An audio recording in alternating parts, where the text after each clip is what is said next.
My wife left our newborn daughter with the neighbor and went to live with her lover, but after 15 years she comes back, and my daughter takes out the trash. I'm writing here because I can't understand that saying that time is supposed to soften things, that distance is supposed to heal wounds, and that refusing to reconnect after so many years makes me bitter or cruel. I don't see it that way, but enough people have had opinions about this that I'd like someone to explain it, because to me it makes no sense. When people hurt you, that's it, and I'm not the only one in my family who thinks the same way. I'm 44 now, and I've got some gray in my hair that makes me look more mature. Whether I actually am or not, I'm not the best person to say, but 15 years ago I was a brand new father and a husband who thought his life, even though it was about to get harder, was also about to start making sense. Carol and I got married young, not recklessly young, but young enough that we basically became adults together. We dated for several years, got married in our mid-20s, and we talked about having kids early on. Ollie, our daughter, wasn't an accident. She was planned. We talked about names, schools, neighborhoods, and the age where she'd be old enough to start having a boyfriend. That last part is a joke, but I like to joke sometimes that I'm a strict dad when I'm really just a proud dad. We even argued over paint colors for the nursery. From my perspective, our marriage was on track because we both wanted the same things. Our only arguments were about paint colors. We worked, paid bills, and had a pretty normal marriage.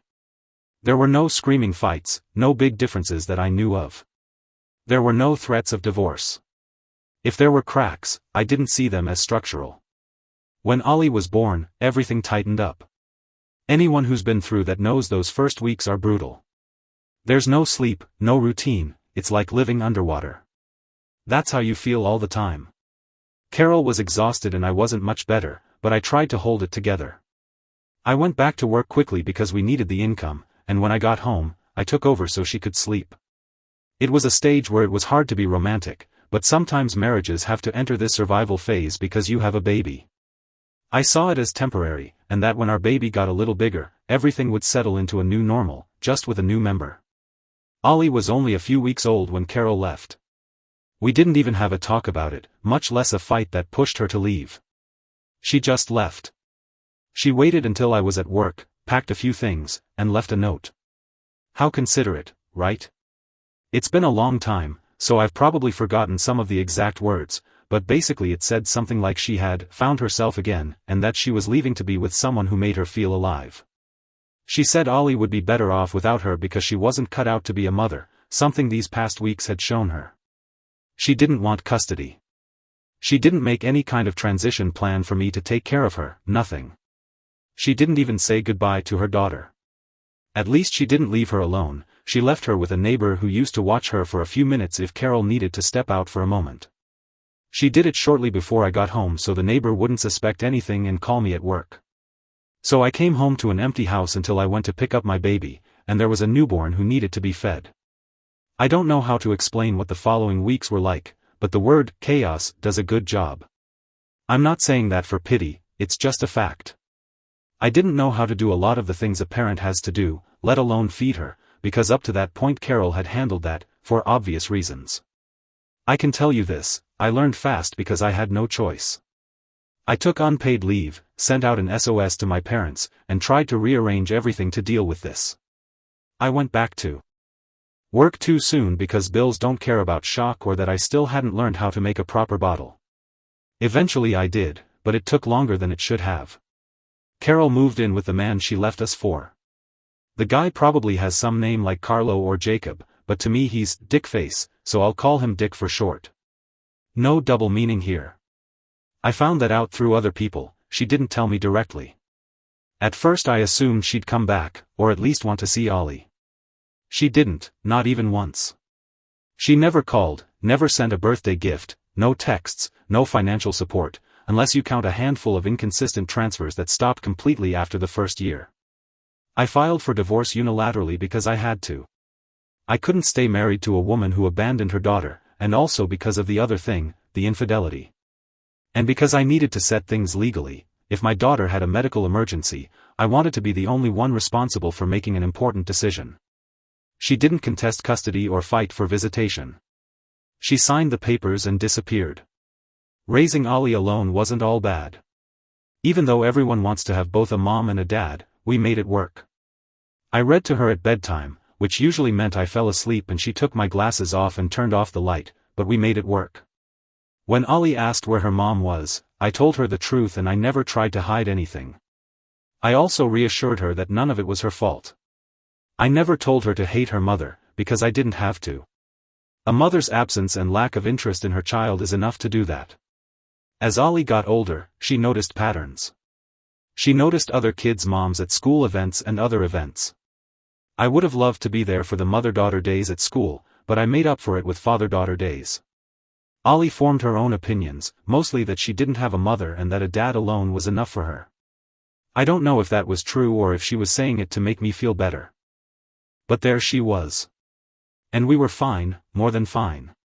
Alice grew into a thoughtful, reserved, funny teenager who doesn't waste words. Then a few months ago, Carol reached out through a message. It was pretty long for my sleep-deprived brain, and she talked about having grown up and reflected on her role as a mother. She said she'd worked a lot on herself and that she believed she was ready to reconnect with her daughter because she missed her. She said life is short and she didn't want to die with regrets. She used phrases like, before it's too late, the kind that sound deep but don't actually mean anything. The 15 years that had passed apparently hadn't happened for her. She wanted to reconnect with Ollie and with me as a family, in whatever way we could accept. I didn't want to make the decision on my own, so I talked to Ollie first. I showed her the message so she could read it herself. I told her the decision was hers, whether she wanted to see her mother or not. Ollie read it, thought for a moment, and said she wasn't interested. She said she didn't know this woman and wasn't interested in getting to know her now. So I replied to Carol that Ollie wasn't interested in making contact, and that I wasn't interested in anything she was trying to sell either. Also that we were doing just fine and we weren't going to mess that up so she could feel better. That's when things escalated. Carol accused me of poisoning Ollie against her. She said seeing her mother was too important a decision for a child to make. But I told her she showed up about 10 years too late to be talking about a child. She said it had to be my bitterness talking, because Ollie couldn't have said any of that otherwise. But my daughter has spoken, and she doesn't want to know the woman she came from. I don't blame her. I'd do the same. That's why I'm not going to force her or try to convince her. But here's where I don't understand other people's opinions, because I don't think my conclusion is that strange. Some extended family members think not seeing her mother could cause psychological harm, but at the same time it doesn't seem to occur to them that 15 years of absence could do the same thing. Some mutual friends reached out just to tell me the same thing, that maybe I'm being vindictive. So I'm here asking, why does anyone want to defend a mother who abandoned her daughter for 15 years? Because it makes no sense to me. Carol is like a child who got bored of her toy, put it down, and later wants to play with it again, except the toy is a flesh and blood girl. I'm lost here. It's hard for me to believe there are people who think that's okay. Every person who tells me I'm wrong for respecting my daughter's wishes makes me lose more faith in humanity. Update 1. Carol's 15 years of reflection and self-discovery went straight into the trash with a message I received shortly after posting here. It wasn't all love and peace anymore. She was accusing me and acting very entitled, that I can assure you. If you don't want to read a message from an entitled person, you should skip this paragraph. If you want to laugh at this woman's lack of shame, keep reading. She said it was convenient that Ollie felt that way after being raised exclusively by me. Whose fault is that? She said no child would reject their mother without influence unless their mother was a monster who thinks with her lower body. She said I'd had 15 years to tell my side, and she'd never had the chance to explain herself. I don't know how much there is to explain to a teenager who knows her mother abandoned her to be with a man. I didn't respond immediately and I showed the message to Ollie, because I want to be as transparent as possible. She may be only 15, but she's mature enough to handle this. Her response says everything. This is exactly why I don't want to talk to her. She's exactly the horrible person I imagined she'd be. Carol didn't stop there. Over the next 2 weeks she sent multiple messages, some apologetic, some angry, sometimes both in the same paragraph. She swung back and forth between saying she understood Ollie needed time and insisting that I was obligated to encourage a relationship. She asked to meet Ollie just once and that motherly love would take care of the rest. She suggested putting her in therapy because it was obvious I'd done a bad job as a father. She suggested I give her Ali's number so she could start talking to her. When I asked my daughter if she wanted to give Carol her number, she looked at me like I was suggesting giving her number to her worst enemy, or the boy she likes. I'm not sure which, but it was that look of, "Dad, you do not do that." So it wasn't me who didn't want contact between them. Ali didn't want to talk to her mother for all the gold in the world. When I didn't respond, Carol escalated even more, because she wasn't going to take no for an answer. I got a call from my aunt, someone I hadn't spoken to in years because she was one of those people who, 15 years ago, didn't think what Carol did was that bad. She was basically one, good for her, away from saying it outright.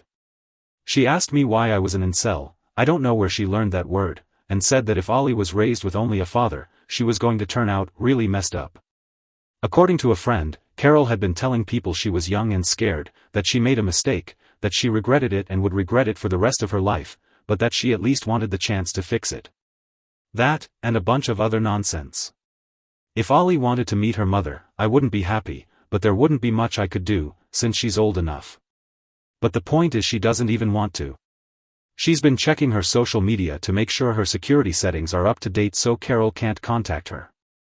I know because she asked me, but I've never had a crazy mother trying to contact me, and social media hasn't exactly been much help. I took the time to respond to Carol one more time to tell her that if she kept pushing or talking about us to other people, we were going to take action and go to the police, the prosecutor, and the judge. They were not going to like a harassment case, especially with a minor involved. I told her the decision was Ali's and I wasn't going to intervene no matter how much she didn't like it. Her response was immediate and hostile, that I was threatening her, that she had rights, that Ali was still a minor, and that I couldn't legally block her contact forever. She also said she was prepared to fight if she had to. After that, with my patience exhausted, I consulted a lawyer to clear up every possible question about the situation. The advice was simple: Carol can request a shared custody arrangement, but in this state, kids over 14 can decide which parent they want to live with and whether they want to see the other parent or not. So there wasn't much to do. There was no way Carol would win anything in court. It would just be money flushed down the toilet, because the moment Ali said she didn't want to see her, that would be the end of it. My lawyer drafted a cease and desist letter and explained Carol's options, hoping it would discourage her from trying anything legally, and that any further attempts to reach Ali, directly or indirectly, would be considered harassment. Ali asked if she needed to do anything, but Dad and the lawyer would handle everything. She seemed relieved to know she wouldn't have to see her mother after a court case. She thought that could be a possibility.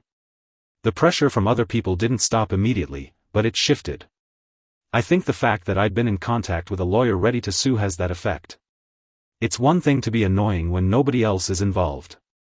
Once you've got a lawyer in the picture, people stop sticking their noses where they don't belong. A few accused me of being a bad father, but I told them where they could go. The only good thing that came out of all this, especially from posting here, was finding other single parents, including single mothers. Apparently I'm not the only one who had to learn a lot. Carol has gone quiet for now, but I don't think it'll be permanent. I don't know if she'll try something legal, which would be beyond stupid. Update 2, Ali was the one who decided how this would end. After Carol went silent following my last boundary-setting message, a few weeks passed with no contact. Ali seemed okay, but over time I could tell she was a little on edge.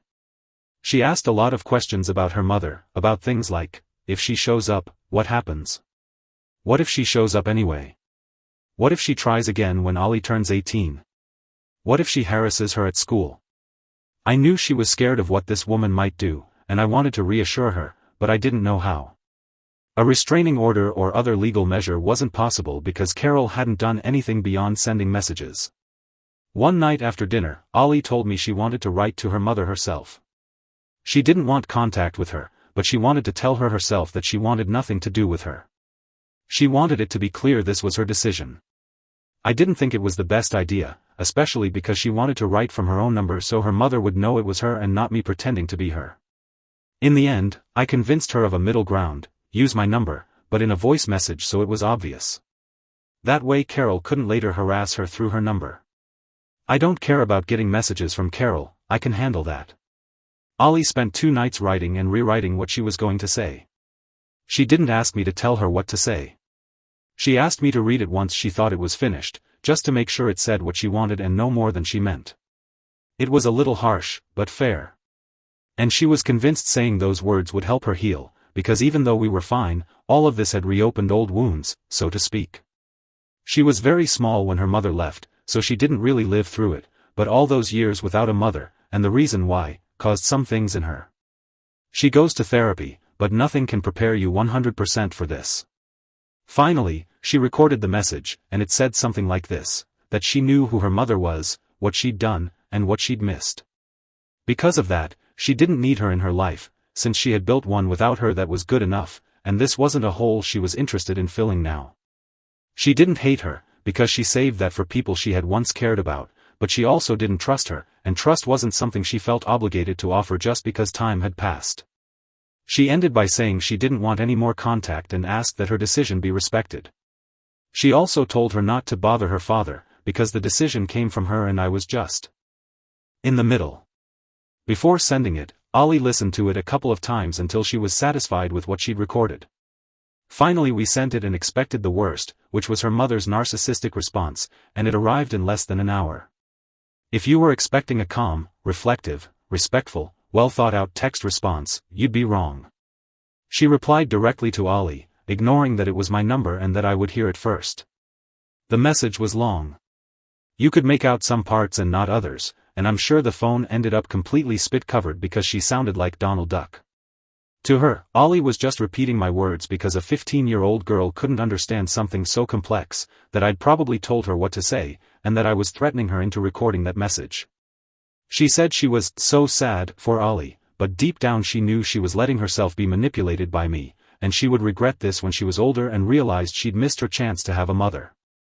There was more, mixed in with the spitting, the entitled sentences, and the lack of oxygen because she didn't pause, but it was barely understandable.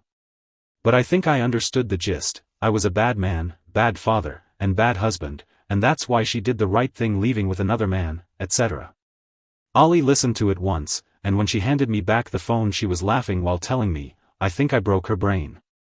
I told her that her last audio message was exactly the reason why none of us wanted her in our lives, especially her daughter, and that she needed to stop harassing us because I was serious about involving a lawyer if this wasn't the end of it.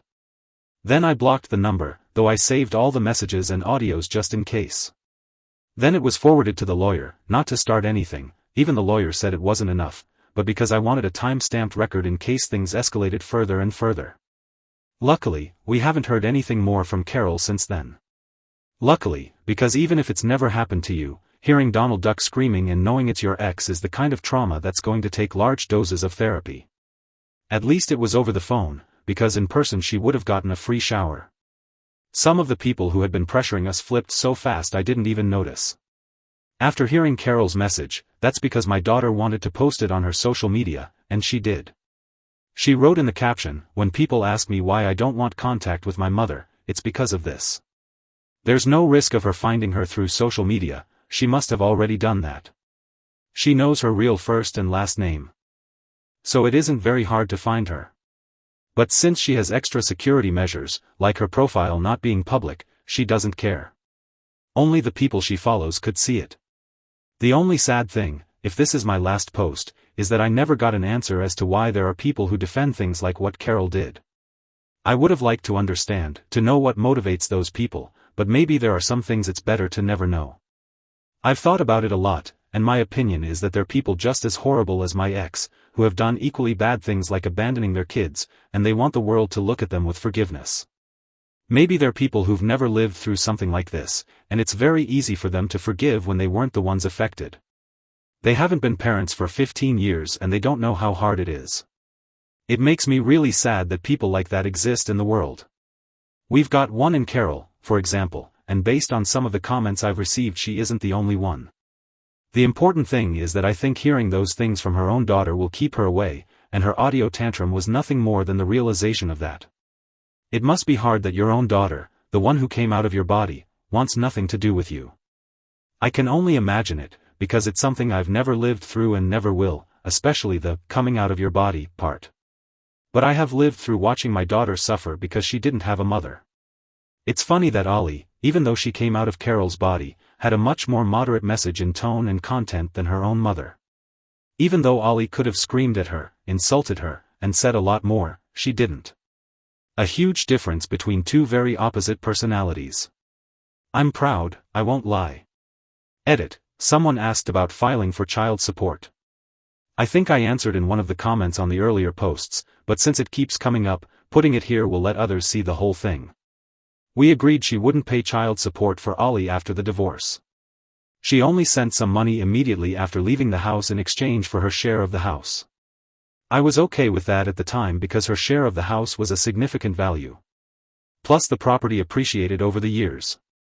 And receiving money from her every month would have kept me in contact with my ex, which I preferred to avoid. I was abandoned too, and even though I stayed strong for my daughter, I thought cutting off interaction with her completely was the best choice. I don't know if that was the right call or not, but I don't think it turned out too badly. Update 3, Carol ended up suing. Yes, you read that right. Even my lawyer told her, and probably some lawyers she consulted too, but that's how she is, she does things without thinking. Luckily, this time it only hurt her. The rest of us don't get the luxury of being reckless with our lives because it affects other people. In this case it only affected her. I thought about making an update, but from the day I was served I already knew the outcome without even telling my lawyer, who assured me there was no case, and that's what happened. The whole thing was dismissed pretty quickly for several reasons. First, she agreed to no custody arrangement, which showed anyone that she didn't want to be a mother. The time that had passed since then also matters, not only because Ollie can choose whether she wants to see her mother or not, but also because of the number of years of abandonment. And finally, Ollie testified that she didn't want contact with her, and that was it. My lawyer asked, figuratively, if I wanted to send her the bill for his hours, and we did. That turned into a harassment claim, since she was using the legal system to harass us despite having zero chance. It was a pretty quick process without much red tape. We got a restraining order against her, plus monetary compensation that covers the lawyer's fees and leaves a bit extra for us. I have a feeling she could try something else. Stupidity hasn't stopped her in the past, so I'm not going to say this is my last post, but I hope violating a restraining order would be a level of stupidity too big even for her. Edit. We haven't heard anything about Carol in more than 8 months, but maybe she'll try again when Ollie turns 18. If she does, Ollie can renew her restraining order if she wants. I don't know what Carol's plan is, but I'd bet Ollie will. Carol is very angry, even more than before, after trying to do something in court.